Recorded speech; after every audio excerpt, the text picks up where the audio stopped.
Hi, I'm Allison Collins, and we're here at Amherst Symphony on break, and I'm here with Bob Gross tonight. Thanks for joining us. Well, you're welcome. Thanks for inviting me. Oh, our pleasure. Now, let's start with the obvious question. You play bass. I play bass. Why the bass? It was fourth grade, and all of us 9-year-olds went into the auditorium and they said, "Who wants to be in the orchestra?" First you had to sing, as I recall, God Bless America, just to see if you could carry a tune. There were instruments around the auditorium. I guess I had always loved the sound of an orchestra. I don't remember if that was the only instrument left to choose from, or if I just thought, well, a violin looks good, a bass has to be 10 times better. Whatever goes through a 9-year-old's brain, but I picked that, and this was, I grew up in Washington, D.C., and I went to public schools, and the school that I attended to, the elementary school, had as well as junior and senior high school, all had wonderful music programs. We had orchestra, and a kid orchestra, and a band, and so that was a terrific opportunity to start with the bass, and I stayed with it. So, you know, you stay at it, and you stay at it, and you stay at it, hoping that you'll get better, and the psychiatrist says that's a definition of insanity, but musicians, we just call it practice. So. Right. So did it get easier to carry the bass over the years? As I got bigger, yes, I didn't need another kid to help carry it. But, That's good. As I'm getting older now, I'm back to that stage, so Oh. any volunteers? So when did you move to Western New York? I was a newspaper reporter for more than 40 years at half a dozen papers and a wire service. I grew up, like I say, in Washington, started there at the Evening Star as a dictation clerk and an assistant obituary writer, and then came up to Buffalo during the 70s. I worked for the Buffalo Courier Express, which was the morning paper. I came to Buffalo in '69 and worked at the Courier Express till it folded in 1982.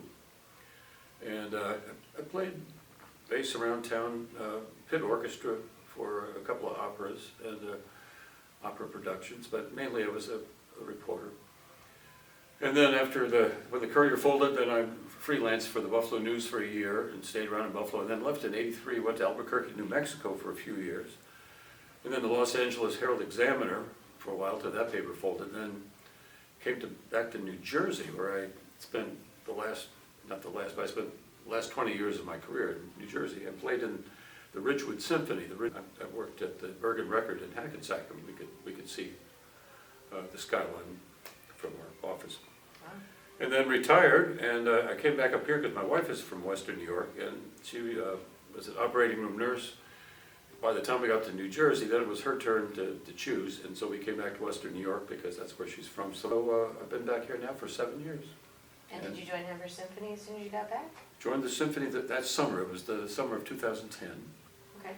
And then in the last 2 or 3 years, I've been part of the Amherst Chamber Ensemble Orchestra. Yeah, but I always enjoyed playing, but now playing with the Amherst Symphony and playing bass. Who are your musical heroes? Well, for the bass, Savitsky, who was the conductor, I think, of the Boston Orchestra, but he was also a bass virtuoso. And then, just a couple of years older than me, than I, is Gary Carr, who was the reigning bass virtuoso. And then, of course, now it's Edgar Meyer. But as a newspaper reporter, my heroes for writing were the whole bunch of reporters that were at the New York Herald Tribune during the '60s. I bring this up because Jimmy Breslin, the great New York columnist, just died yesterday at age 90. And Jimmy Breslin and Tom Wolfe and Pete Hamill were at the New York Herald Tribune, and then there was this wild man by the name of Hunter Thompson, the gonzo journalist, and they were all pretty wild. The whole thing during the '60s was a fad that they called literary journalism. It was very subjective. You tried to cover events like a novelist would. You had a lot of details and dialogue. I came in on newspapers at the end of the '60s when we still had typewriters and carbon paper. Do you have any stories or people that you've covered that are like highlights of your journalism career? When Elvis Presley died in 1977, I went into an editor and I said, "Hey, we ought to cover it." Elvis had been in Buffalo just a few years before at the Memorial Auditorium. And So he said, yeah, sure, go on and cover this. And I thought, oh, well, this guy's kidding. So I showed up at work the next day. I said, what are you doing here? Why aren't you at Elvis Presley's funeral? So I hopped a plane, went down there, down to Graceland in Memphis. And the place was mobbed. And what I liked was that I ended up there kind of showing up at Graceland at about midnight. And there were people standing outside just kind of staring at the house. And a meteor went over the house. And a woman said, well, you know, that reminds me of my favorite Elvis movie, Shooting Star, I think was the name of it. So, all right, so I knocked out a story and a couple other stories. And I got back to Buffalo and picked up the paper, and I thought, well, this is going to be all over the place. Well, that was the weekend that Bethlehem Steel laid off 9,000 people, 9,000 workers. You know, these poor folks lost their jobs, and I'm there saying, well, why does Elvis get bumped into the inside of the paper? And they said, well, hello, you know, Bethlehem Steel's going out of business. Right. But that was fun. And then also I got sent out to Jackson, Michigan to cover Bob Hope, because he was coming to Buffalo to do a benefit for the Buffalo Philharmonic. And we wanted to beat the news because they had a phone interview with him, so our editor said, look, you get out there, and Bob Hope is playing a country fair. He was then, I think, 75 years old. And he was doing 2 90-minute shows, and so I hopped a plane and rented a car and drove out to this country fair, county fair, and there was Bob Hope, and he was just sitting there waiting with some lady friend, and he said, well, come on, I have to get ready for the next show. So we went to his motel room. There were questions about Jack Kemp, who was a possible candidate for president, and he liked Jack Kemp, so we were talking about Jack Kemp. And he said, well, come along, I'm going to go ahead and do a second show at this county fair. So we did. I watched him. I sat backstage and watched this old hoofer, Bob Hope, do a second show. And then he tried to bribe me. He handed me a big bottle of wine. He said, look, this will help you write a better story. New Jersey, a couple of the big stories, of course, I was writing a lot of health stories. We had 9/11, and we could see the World Trade Center from our office. We could see the smoke going up.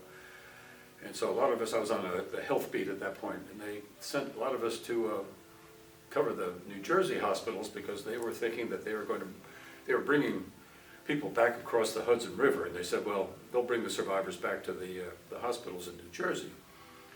And of course, there was one hospital where they brought maybe 100 people. In the hospital where I was assigned was in Hackensack, New Jersey, and nobody came. And that was kind of a tragic footnote, because it showed that you had either gotten out and were able to walk away from it, or you just didn't get out. And so that was a pretty intense story, that one. I'm sure. Mm-hmm. Well, that's all the time we have, but thank you so much. Well, you're most welcome. Thanks for listening to all this. We could go on and on and on. If you want the long playing version, come back. Okay, thank you. Well, you're welcome.